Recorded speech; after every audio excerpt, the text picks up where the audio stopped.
So hello everyone. आप सभी का स्वागत है हमारी डेरिवेटिव सीरीज की नेक्स्ट वीडियो में। आई गेस ये पार्ट 5 होना चाहिए मेरे हिसाब से। तो वीडियो चालू करने से पहले आपको एज ऑलवेज हमारा मोटो बता देते हैं। बेसिकली हमारा जो मोटो है कि जो लोग ऊपर ऊपर से मार्केट्स की नॉलेज लेके प्राइस एक्शन वगैरह या ऊपर ऊपर से जो भी चीज़ उनको सीखने को मिलती है फ्री में, वो चीज़ें पढ़ बुढ़ा के देख दुखा के और मार्केट में घुस जाते हैं।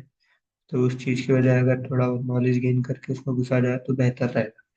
तो इसी मोटो के साथ में हमने एक पूरी मार्केट्स पे एक सीरीज बनाने का सोचा है, जिसमें कि हम ये एनआईएसएम का हमारे पास एक मटेरियल है जो कि प्रॉपर मार्केट्स पे, डेरिवेटिव मार्केट्स और पर्टिकुलरली मार्केट्स पे ही पूरा बेस्ड है।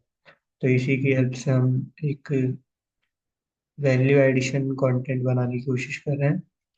तो आज के लिए इस चीज में हमारा टॉपिक रहेगा डेरिवेटिव्स की सीरीज 5 में टाइप्स ऑफ डेरिवेटिव मार्केट। इससे पहले हमारे चार, आई गेस, हाँ, चार पार्ट हो चुके हैं, जिसमें कि हमने इससे प्रीवियस सारे टॉपिक बेसिक्स जो भी रहते हैं वो कवर किए हैं। तो आप सबसे एक रिक्वेस्ट रहेगी कि आप जाके पहले वो सभी पार्ट कंप्लीट करके सीरीज पार्ट पाएं, तो आपको ज़्यादा अच्छे से समझ आएगा।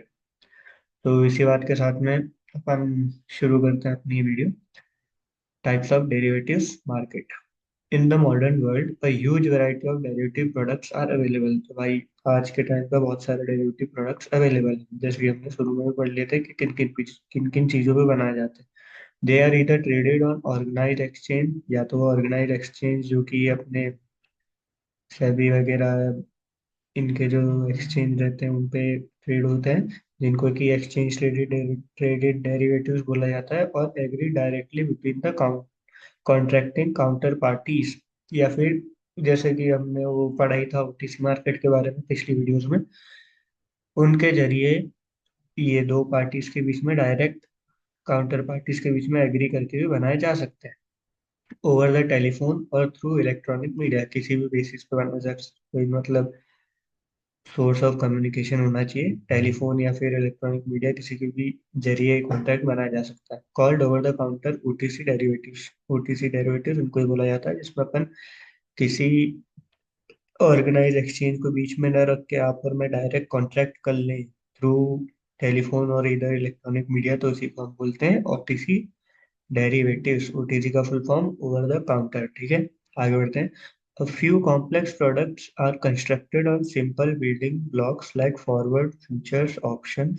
मतलब ये बोल रहा है कि जो ये फॉरवर्ड, फ्यूचर और ऑप्शन के जो अपन कॉन्सेप्ट पढ़े हैं, और स्वैप्स के भी, तो इन्हीं के ऊपर जो अलग से और प्रोडक्ट्स बनाए गए हैं जो कि थोड़े कॉम्प्लेक्स है, वो भी आगे आएंगे, उनके बारे में पढ़ेंगे।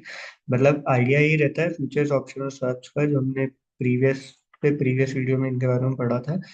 तो बेसिकली चीज वही रहती है, बट उस पे और उसमें डीप जाके और नए तरीके से उन पे भी कॉन्ट्रैक्ट बनाती है, डेरिवेटिव पे भी। और डेरिवेटिव बोल सकते हैं एक तरीके से, डेरिवेटिव ऑन डेरिवेटिव, तो ऐसे कॉम्प्लेक्स चीजें भी बना रखी हैं मार्केट के अंदर एज पर the specific requirements of customers. Customers के हिसाब से बनाए रखी बना रखी है। पर ये सब मैक्सिमम जो देखा जाए ओटीसी में ही होता है, एज पर माई नॉलेज। अगर इसमें होता तो अभी मुझे उतना ज्ञान नहीं है एक्सचेंज ट्रेडेड में। आगे बढ़ते हैं। The over the counter market is not a physical market place. ये जो ओवर द ओटीसी की बात की, वो फिजिकल मार्केट प्लेस नहीं होती है, but a collection of broker dealers scattered across the country. ये जो इनमें जो काम करने वाले ब्रोकर से डीलर रहते हैं, वो अलग अलग पार्ट ऑफ कंट्री में स्कैटर्ड रहते हैं। मतलब अलग अलग पार्ट से ये काम करते हैं, इनका कोई भी एक स्पेशल कोई इन द सेंस ऑफिस या फिर कोई ऑर्गेनाइजेशन नहीं जिसमें काम करते हो। ये बेसिकली स्कैटर्ड रहते हैं अलग अलग, जिनको सब डिवीजन टाइप भी बोलते हैं कई कई जगह पे, जो इन डीलर्स के रहते हैं। तो वो अलग अलग जगह पे एक कंट्री में अलग अलग जगह से ऑपरेट करते हैं। इनका कोई ऐसा फिजिकल मार्केट प्लेस नहीं होता है। फोन वगैरह फिर सोशल मीडिया, हाँ, सोशल मीडिया, इलेक्ट्रॉनिक मीडिया, इनके जरिए कॉन्ट्रैक्ट में घुस जाते हैं। ठीक है। The main idea of the market is more a way of doing business than a place. जैसा कि अभी बात हुई कि बिजनेस से मतलब है बस, प्लेस से मतलब नहीं, जगह कोई। Buying and selling of contracts are managed through negotiated bidding process over a network of telephone or electronic media that link thousands of intermediaries, जो इंटरमीडिएट जो बाइंग और सेलिंग होती है इस मार्केट में, वो कैसे मैच होती है? एक नेगोशिएटेड बिडिंग प्रोसेस से ओवर नेटवर्क, मतलब आपस में बातचीत करके जो नेगोशिएशन वगैरह बिडिंग वगैरह होती है कि मैं इतने में बेचूंगा, मैं इतने में खरीदूंगा, ये सब बातें ओवर द टेलीफोन नेटवर्क या इलेक्ट्रॉनिक मीडिया के जरिए ही की जाती है थ्रू थाउजेंड ऑफ इंटरमीडिएट्स। मतलब मार्केट बहुत बड़ा है, ऐसा छोटा मोटा नहीं, बहुत सारे लोग इसमें इन्वॉल्व। ओटीसी मार्केट भी अब स्पेशली बहुत ज्यादा ग्रो हो गया। ठीक है।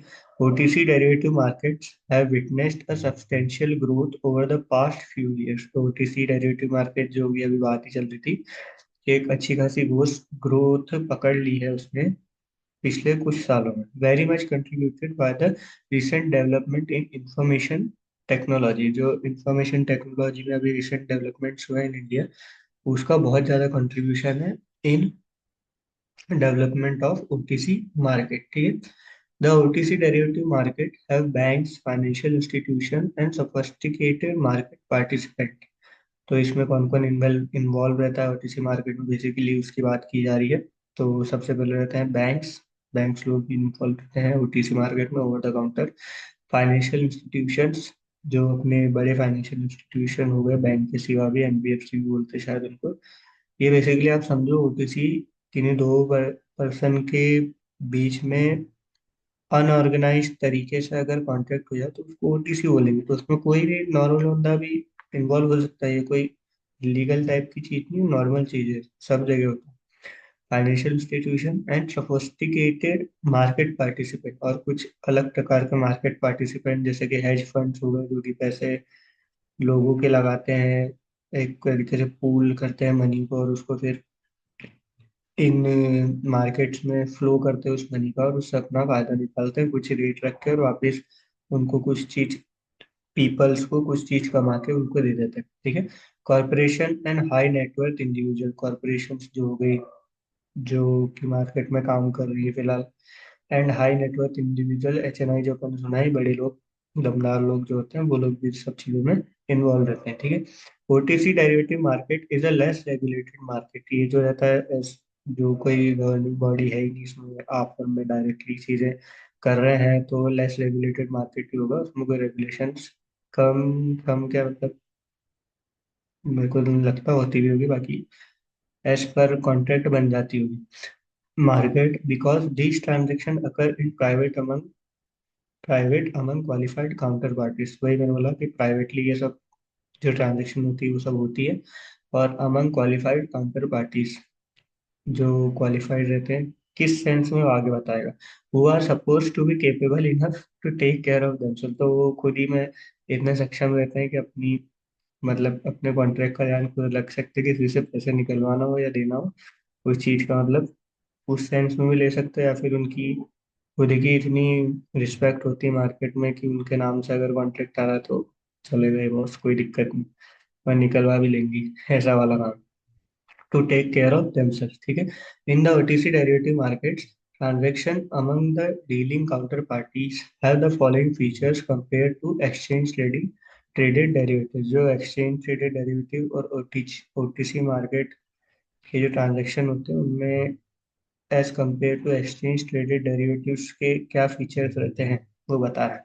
Contract are tailor made to fit in the specific requirements of dealing counterparties. जो ये OTC मार्केट के कॉन्ट्रैक्ट होते हैं वो फुल्ली जो रहते हैं अपने एज पर रिक्वायरमेंट, उनमें चीजें रहती हैं, मतलब कुछ भी ऐसा स्टैंडर्डाइजेशन नहीं होता, वो अपने हिसाब से चलता है काम। स्टैंडर्डाइजेशन मतलब अगर लॉट साइज बुक फिक्स हो, एक्सपायरी फिक्स हो, या फिर ऐसी चीजें फिक्स हो, तो उसको स्टैंडर्ड बोलते हैं कि स्टैंडर्ड कॉन्ट्रैक्ट। ये स्टैंडर्ड नहीं रहता, तो अपने हिसाब से बनाए जाते हैं कि मुझे इतना माल चाहिए, इतना ये चाहिए, तो उस हिसाब से वो जिसके पास होगा तो वो आ जाएगा भाई कि हाँ हमारे पास है, वैसे करके दो बंदे एक OTC कॉन्ट्रैक्ट में घुस जाएंगे, जिसको बेसिकली फॉरवर्ड भी बोला जाता है, वो चेक।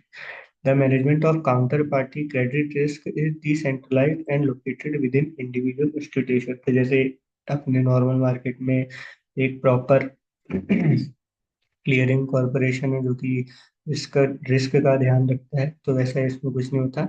इसमें जो रहता है डिसेंट्रलाइजेशन, मतलब जो इंडिविजुअल इंस्टीट्यूशन आपस में जो बातचीत कर रहे हैं वो खुद ही देख लेते हैं रिस्क वगैरह का, उनका कोई इतना लोड नहीं रहता कि कोई बंदा बीच में हो और इन सब चीज़ों का ध्यान रखे, वो खुद ही देख लेता है। तो ऐसा कोई दिक्कत नहीं, रिस्क मैनेजमेंट का इधर खुद ही आपस में समझ लेता है। There are no formal centralize limits on individual position, leverage और मार्जिनिंग। जैसे कि अगर नॉर्मल मार्केट में इन सब चीज़ों का ध्यान रखा जाता है, इंडिविजुअल पोजीशन, लेवरेज, मार्जिनिंग, इन सब की ध्यान रखी जाती है, पर इधर कोई रूल नहीं। आपके जितनी मतलब आपकी इच्छा हो, श्रद्धा हो, हैसियत हो, आप उस चीज उस हिसाब से काम कर सकते हैं यहाँ पे। कोई वो नहीं। पोजीशंस में भी कोई दिक्कत नहीं, कितनी भी पोजीशन उठा सकते हो। लेवरेज उधारी पे भी कोई वो नहीं है, और मार्जिन में भी कोई दिक्कत नहीं। एज पर डिमांड मार्जिन ऊपर नीचे करते रहते हैं, कोई दिक्कत नहीं। उनको लगेगा कि ज्यादा डिमांड है तो मार्जिन ज्यादा, ऐसे मतलब डिमांड सप्लाई का गेम भी कर सकते हैं। There are no formal rules or mechanism for risk management to ensure market stability and integrity and for safeguarding the collective interest of market participant। तो नॉर्मल जैसे अपने इसमें रहता है कि अपन भाई जो जो पार्टिसिपेंट है उनकी हित की बात करें, ये सब, तो ऐसा उसमें कुछ नहीं होता। इनफॉर्मल कॉन्ट्रैक्ट है तो भाई रिस्क मैनेजमेंट वगैरह और ये सब चीज़ें, जो स्टेबिलिटी, इंटीग्रिटी, ये सब चीज़ें, सेफगार्डिंग और ये सब चीज़ें इधर नहीं होती। इधर पहले ही पार्टी आपस में एक दूसरे से बातचीत कर लेती है और सब उस हिसाब से हो जाता है। उनको एज सच इन सब चीज़ों की दिक्कत भी नहीं रहती, वो अपने आप में कैपेबल रहते हैं। ठीक है। Transaction are private with little or no disclosure to the entire market. जो इनकी ट्रांजेक्शन रहती है वो आपस में ही रहती है, इनका कोई डिस्क्लोजर नहीं होता एंटायर मार्केट में। जैसे आपको नॉर्मल उसमें FII डेटा और DII डेटा मिल जाता है, वैसा यहाँ पे कुछ नहीं होता, कोई डिस्क्लोजर नहीं। मेरा और आपका कॉन्ट्रैक्ट है, अपन दोनों के बीच में बात है, बात खत्म। ऐसा सीन नहीं है। अब उसमें बताया, जब अपन इतनी देर से अपन नॉर्मल मार्केट की बात कर रहे हैं, तो वो चीज़ यहाँ पे बताई है। ठीक है।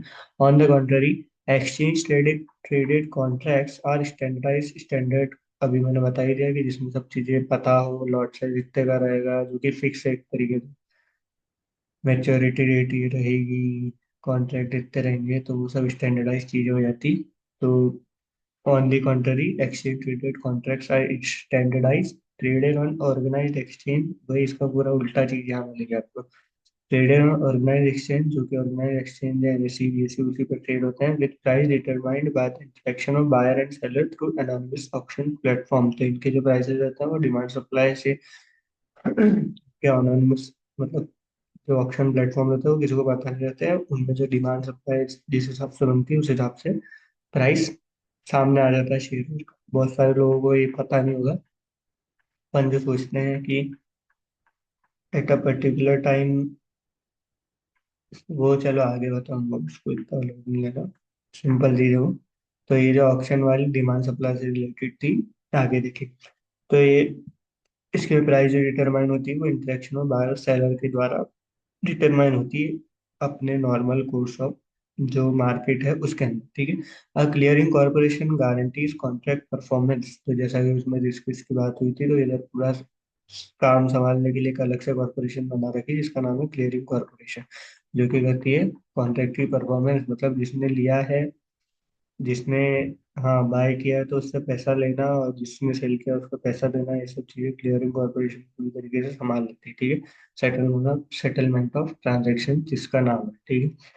तो ये था आज का टॉपिक। इसमें कोई भी दिक्कत आई हो यदि आपको, तो आप कर सकते हैं कमेंट, जिसके लिए कि हम बिल्कुल तत्पर हैं रिप्लाई करने के लिए। और अगला जो टॉपिक रहेगा अपना, सिग्निफिकेंस ऑफ डेरिवेटिव्स, जो कि छोटा सा है, एक वीडियो में अपन एक ही टॉपिक रहते हैं।